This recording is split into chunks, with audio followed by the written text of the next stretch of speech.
सोचो प्रॉपर्टी आपने बेची 50 लाख में, इनकम टैक्स डिपार्टमेंट ने ले लिया उसको 72 लाख। इससे हुआ क्या, जिसने बेचा सेलर था उसको ज्यादा टैक्स लग गया और जिसने खरीदी उसको भी टैक्स लग गया। तो इसका कारण क्या है? इसका कारण है स्टैम्प ड्यूटी वैल्यू। तो गवर्नमेंट ने ये लाया क्यों? लाया इसलिए कि प्रॉपर्टी के ट्रांजेक्शंस में जो अंडर वैल्यूएशन होती है, कैश के कंपोनेंट्स है, उसको कम करने के लिए, इन सबको लिमिट में करने के लिए स्टैम्प ड्यूटी वैल्यू के प्रोविजंस लाए। चलो इसको एक एग्जांपल से समझते हैं। मिस्टर एक्स जो कि सेलर है, जो प्रॉपर्टी बेच रहे हैं, मिस्टर वाई जो प्रॉपर्टी खरीद रहे हैं, जो बायर है। मिस्टर एक्स ने मिस्टर वाई को प्रॉपर्टी 50 लाख में बेची, स्टैम्प ड्यूटी वैल्यू जो थी 72 लाख की उस टाइम पे।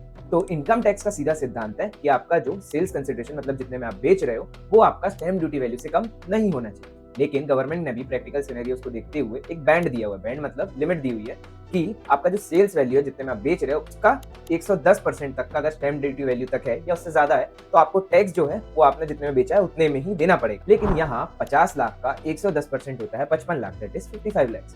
स्टैम्प ड्यूटी वैल्यू थी 72 लाख, मतलब कि यहाँ पे ये रिलीफ आपको नहीं मिलेगा। अब सेलर के नजरिए से इनकम टैक्स का इंप्लीकेशन देखते हैं। सपोज करो मिस्टर एक्स ने वो प्रॉपर्टी ली थी 35 लाख में।